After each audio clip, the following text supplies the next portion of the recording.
Australians have been a bully for quite some time, and we actually love them for that too. They love to win, but that has driven them to some unwanted paths. Their winning no matter what attitude has sometimes resulted in serious punishments too. Now they are a changed team, but still their aggression is not going to change.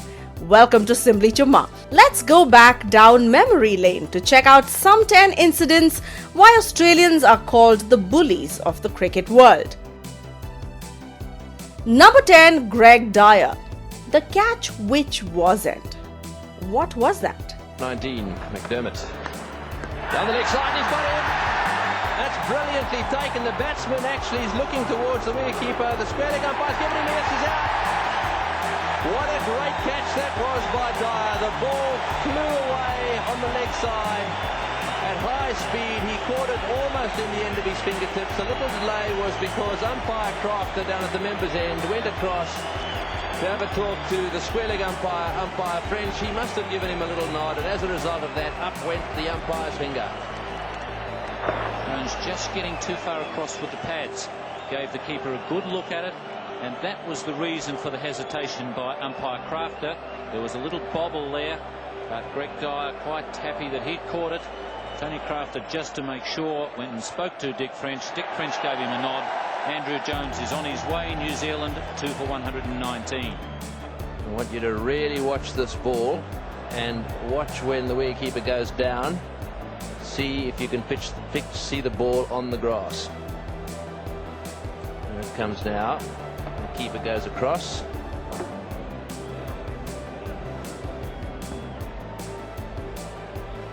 Well, in my opinion, there is absolutely no doubt that that ball has hit the ground, and wicketkeeper Dyer has claimed a catch, which doesn't look to me as if it was one. Number 9, Ian Healy. The run out which wasn't. You can clearly see that Healy wants to say something, but the other players stop him from saying it. That should have been out. It still is out. Ian Healy was able to recover and knock the ball onto the stumps. He missed the first attempt. Lara can't quite work out what's happened. He wants to know what went on, but umpire Terry Prue is absolutely certain that he's out.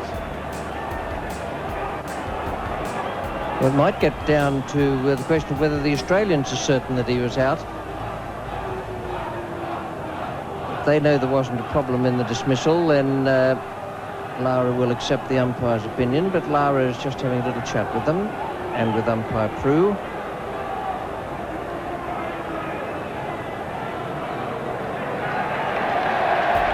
Well, Brian Lara has to go. Keith Arton is going in the other direction with not what you'd call a happy expression. And there it is.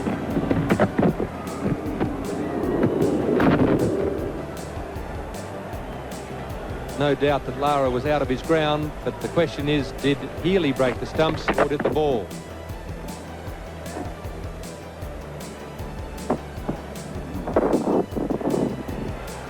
Lara out there now. Watch the ball. There goes the hand onto the stumps, and watch the ball. It goes past the stumps by about 4 inches, I'd say. If he has a look at the paper tomorrow morning, he's out. Stumped Healy, bowled Matthews for 58. Number 8, the War Who Doesn't Walk. The entire stadium heard that sound, and the umpire thought, why should he even raise his finger for such an obvious wicket? But Mark Waugh still waited. That's out, got behind, a really wide delivery, huge nick on that. I can't believe he's not going to give that out. That is of course he's out. Goodness sake. I don't know why you've got to wait all day. Big nick like that, give it out, let's get on with it. Well, as a South African umpire, maybe his reflexes are a bit slow, but goodness gracious, you can hear the nick from here, and the players, they couldn't believe it. And finally, the umpire, Cyril Mitchell, put his hand up, and Mark Waugh departs. He's out for 57. Very wide delivery, just got a big nick on it, straight to the regulation out. And all of a sudden the umpire stands there for what appeared to be about 3 seconds before the finger finally went up. And that's not good umpiring. A long, long time. 5 for 189. Number 7, the dropped catch. Steve Waugh wobbles, puts the ball onto the ground and then claims the catch. Out. It came out for a brief moment. Shrikant was waiting on the umpire. He thought that it came out of Waugh's hands and hit the ground, but we have to wait and see. The pressure's right on Mel Johnson, who's going across and looking as though he's going to ask the fieldsman, did he catch it? Alan Border having a chat with him there, and umpire Mel Johnson shaking the head, and it looks as though he will be given not out. It looked a routine catch, it went in and then came out, and Mel Johnson there obviously giving Shrikant the benefit of the doubt. Greg Matthews coming in there saying it looked as though it caught underneath his chin, but Steve Waugh as the fieldsman that was in that mix-up there. There's a routine out, looks as though he's hurt his hand, perhaps with the webbing in his finger and going off the ground. Let's have a look at it again. Shrikant hits the ball, Waugh cushions it through, it's out, still in the air, it's still off, and it hits the ground, and a very good decision by Mel Johnson.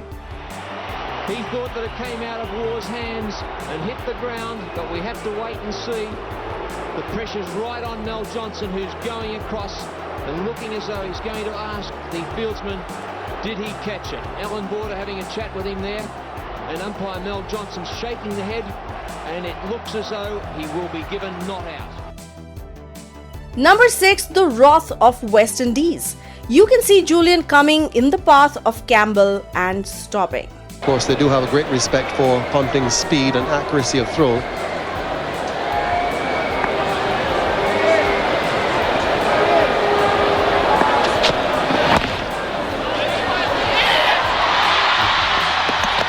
He's gone. He ran into the bowler. Similar happened today. Campbell is down on the ground, but he bounced into the bowler. He'll have to go. Same thing happened earlier today with the run-out of Michael Bevan.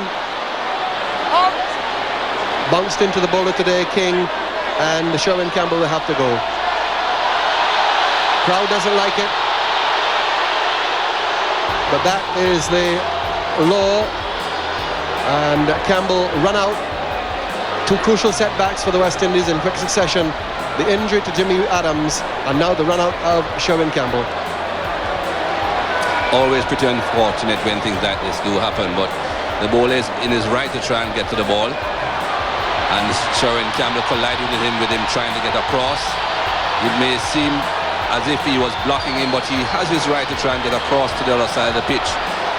Well, unfortunately for Sherwin Campbell, he slipped. It's 138 for 2. Number 5, obstruction. Rodney Marsh clearly kicks the ball and the umpire did not think it was an offence, if only the third umpire was there at that time. And Jeremy Coney coming around to protect mid-off itself. Hogg gets a full pitch. Oh, well, this is it. They're going to ask for it. They're going to call. They'll ask the umpire for interference. That possibly is out, I would say. Umpire Tony Kraft has not moved, but that was certainly obstruction. Marsh kicking that ball away. But it wasn't willful obstruction, Bill. It was hit by Rodney Hogg there. Marsh, oh, well, I thought it was an unintentional thing, but it seemed that Marsh just stuck a foot out. That was certainly obstruction of Preston Tech, Frank. There's no doubt about that. And that was certainly obstruction and poor umpiring. That was not good enough. If New Zealand go down by 1 run, Fleet Street will tear us apart, because that was a kick away by Rodney Marsh. It was intentional, a certain run out. The left foot went out. Thank goodness it wasn't a Victorian, that's all I can say. Morrison over the wicket. Number 4, what the hell was that? Dean Jones should have been given out for handling the ball.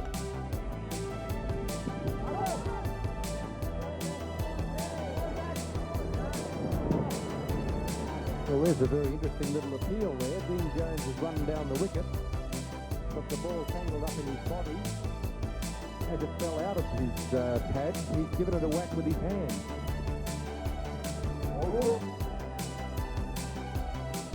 There's an appeal there by the wicketkeeper for handling the ball. Number 3, Shane Warne obstructs. Now it is the turn of Shane Warne to obstruct the ball, and Cronje decides to withdraw the appeal. Lucky one. Where is it? To Yorker. Oh, he misfields it. Should have been a run out one. They were asking for interference. I thought the wicketkeeper was asking for interference there. They're talking. That'll be very, very interesting. Pike was in with a chance. This will be very, very interesting. What are you saying? Obstruction? I don't think so. I think that was accidental. I think the ball was hit very firmly back, and Cronje has withdrawn the appeal. How about that for a captain? Let's have a look at it. Big chance for running out here. Oh, he's put the bat out.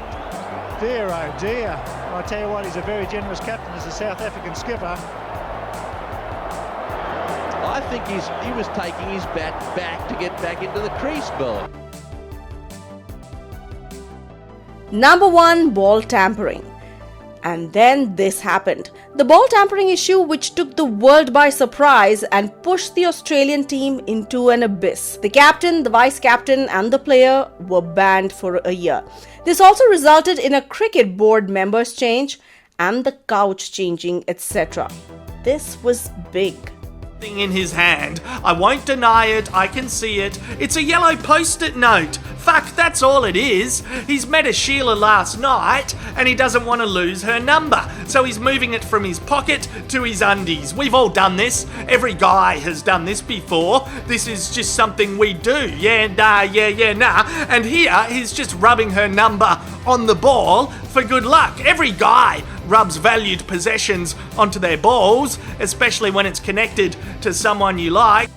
Team Australia have recovered from the Sandgate incident and have come out quite strongly. They want to change the way they play their game, but not at the cost of their attitude. Let's hope that we don't see this list increasing anytime soon. If you enjoyed this video, please go ahead and hit the like button, the share button, and of course, do stay tuned to Simbly Chumma, and you can do that by hitting the subscribe button and the bell icon right next to it for instant notifications of our latest videos.